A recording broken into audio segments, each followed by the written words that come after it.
Hello, I'm Mark Elliott, Cabinet Member for Resources on Bath North East Somerset Council. The whole budget is my overall responsibility. I'm sure everyone will be aware from the news stories across the country that local government is going through a very difficult time financially. Bath North East Somerset Council isn't immune from that, and it's been another difficult budget round this year. Nearly half of the council's spending is on social care, and the rising demand for care services and increased cost of care, particularly children's social care, continues to be extraordinary.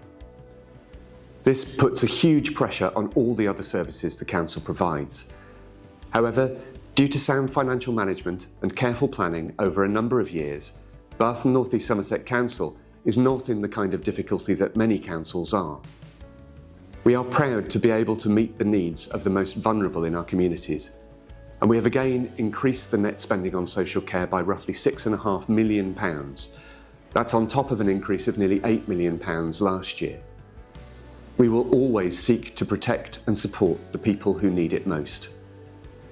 But in addition to that, and again in contrast to many of the other councils across the country, we have found some room in the budget to fund other things that are important to residents. An increase in our clean and green teams to tackle weeds, graffiti and litter, for example. Investment in our waste and recycling fleet, helping meet our net zero carbon targets by switching them to electric. Trialling 3 new school street schemes, making it easier and safer for our children to walk to school. Extra investment in new pedestrian crossings and pavement repairs. Trialling an extension of the park and ride hours into the evening. Investment in our customer contact systems, so that when people contact the council, our response can be more joined up and coordinated. And many, many more new projects and improvements to services. So despite the really difficult general financial headwinds, I'm proud of this budget, which reflects the administration's priorities and delivers on the council's promise to improve people's lives. Hello, I'm Councillor Alison Bourne, Cabinet Member for Adult Services and Public Health.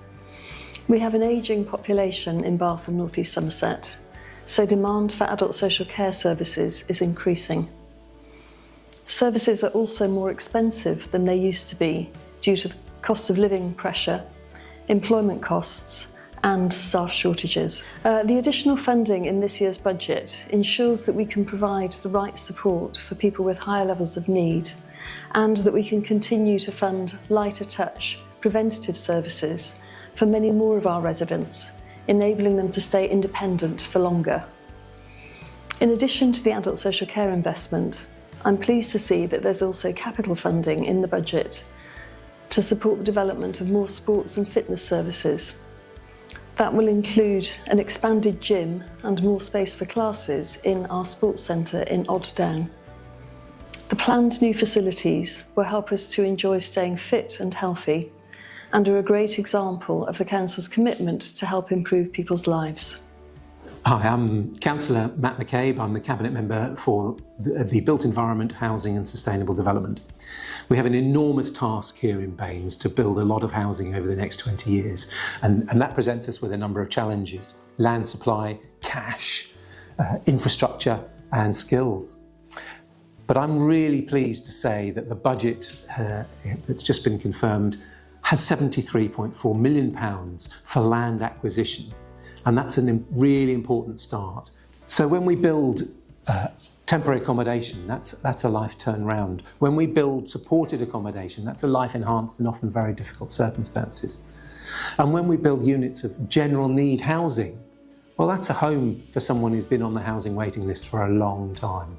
And we have an aspiration as the council, through Baines Homes, to own 1,000 units by 2033. So this budget really sets us off in the right direction. Hello, my name is Manda Rigby and I'm Cabinet Member for Transport for Bath and North East Somerset. I'm delighted that we've just passed the budget that we've passed. Unlike councils up and down the country, we've managed to retain our investment in some of the things that you as residents have told us you find the most value that we as a council can support you on.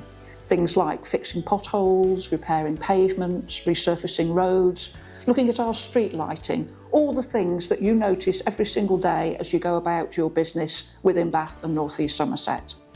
But I am particularly delighted that we've managed to find £125,000 to invest in extending the hours of operations of our park and ride. From April, these are now going to be open till 11:30 at night. That's all three of our park and ride services, which is going to facilitate people who work later on into the evening getting home. It's going to facilitate people who want to come into Bath and enjoy the many things you can do in Bath of an evening, and also talks to our policy of trying to keep unnecessary car journeys outside of the city centre. It will be a use it or lose it. This is a trial for 6 months, and we do hope that people embrace the opportunity to come in and leave their cars behind. Hello, my name is Paul Roper. I'm Councillor for Kingsmead Ward in the centre of Bath City, and I'm also Cabinet Member for Economic and Cultural Sustainable Development. My portfolio includes heritage services, which is the Roman Baths and the Victoria Art Gallery, the corporate estate, regeneration and economic development. This authority is blessed with the ownership of many hundreds of buildings. The corporate estate comprises of buildings that don't generally generate income. These are buildings such as schools and community centres, and also the Victoria Art Gallery and Guildhall. In 2024, we secured funding to repair the roof of Victoria Art Gallery, and these works continue. I'm particularly pleased that in 2025, we've secured in the region of £4 million to make extensive repairs to the Guildhall roof. This administration has a strong commitment not just to work with the City of Bath, but also in our wider communities. High streets in the UK have faced massive challenges due to the seismic shift in the retail landscape. We have been working tirelessly with our regeneration team to try and mitigate some of these impacts. Last year, we developed the Radstock Town Centre Action Plan, and I'm pleased to report that this has generated in the region of £1 million towards placemaking projects, with the prospect of more money to come. This year, we're developing 2 new town centre action plans, namely Midsummer Norton and Keynsham.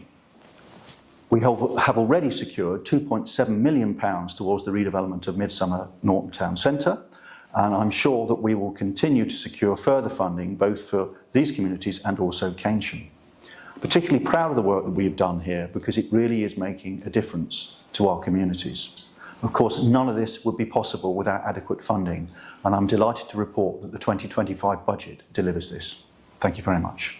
Hello, I'm Councillor Sarah Warren, Cabinet Lead for Climate Emergency and Sustainable Travel, and here to talk about the budget and give you a few highlights. It's been such a difficult time for council finances, which is why I'm feeling really excited that we've managed to find funding for a few of our priorities around tackling the climate and nature emergencies. So over the coming years, we've allocated £4 million for a programme to decarbonise our corporate estate, which will allow us to eliminate gas as a heating fuel and put us in a position of leadership in terms of our own operations. So on the travel front, school streets are an initiative that are about the safety of our children. It's about reducing motor traffic around the entrances to schools at drop-off and pick-up time. And I'm quite excited that we've been able to allocate £87,000 this coming year, and we hope to get the first few of these on the ground in Bath and North East Somerset. And it's all about giving our children a healthy, calm start and end to the day. Our budget also features capital funding for several large green infrastructure projects which will boost nature and ensure residents can get easier access to it. And these include Chew Valley Nature Trail, Bath River Line, which should open in the coming year, Summer Valley Rediscovered, and Water Space Project in Keynsham. So as you can see, there's a lot to look forward to. Hello, I'm Councillor Paul May, Cabinet Member for Children's Services in Bath and North East Somerset Council. Children's Services deal with some of the most vulnerable people in our community. It includes social care, education and special education needs. Nationally, there have been enormous pressures on these services, with a reported national deficit of £4.9 billion and growing. Here, post-pandemic and changes in legislation have resulted in great pressure as well. We're a small local authority, so a growth in demand represents a £7 million increase in our costs, which is 20% of the Children's Services total budget. Despite these financial pressures, there have been 2 recent inspections of the Care Leavers Service and Youth Justice, both of which have been rated good, bordering on outstanding. I am proud that the administration cares so much for these young people and is able, through sound financial controls, to increase investments so significantly in children's services through this budget. I'm Councillor Tim Ball, Ward Member for Twerton Ward and Cabinet Member for Neighbourhoods. I'm responsible for the clean and green budget and where we put over £1 million of growth this year into the budget, which enables us to give better street clean performances and weed removals from pavements and road surfaces. Remember, we do not use any dangerous chemicals like glyphosates in the removal of weeds or suppression of weeds in Bath North East Somerset. Many councils have now moved or are moving to a free weekly waste collection. In Bath North East Somerset, I'm pleased to announce we will be retaining our fortnightly waste removal services. Recycling will still continue on a weekly basis, and as will the actual green waste collection continue fortnightly. I'm really pleased that we've been able to increase our services this year and deliver a budget that is sound for the future. We intend improving our services year on year to ensure better delivery for the public. Hello, my name is Councillor Kevin Guy and I'm the leader of Bath North East Somerset Council, and I'm here to talk about the over £150 million budget. And I'm very pleased to say that again we've been able to deliver a balanced, prudent budget despite the pressures of the cost of living crisis that we're all facing. Within that budget, I'm extremely pleased that we are giving an additional £5 million of funding to help the most vulnerable in our society with the children and adults care system, as well as being able to tackle the climate emergency, which is so important in today's society. I'm also extremely pleased that we are investing in other key services like clean and green, and also investing in our house building project with the Baines Homes. The Council worked hard to deliver many services, and I look forward to seeing the investment we have set out in this budget, improving people's lives in Bath and North East Somerset. Thank you.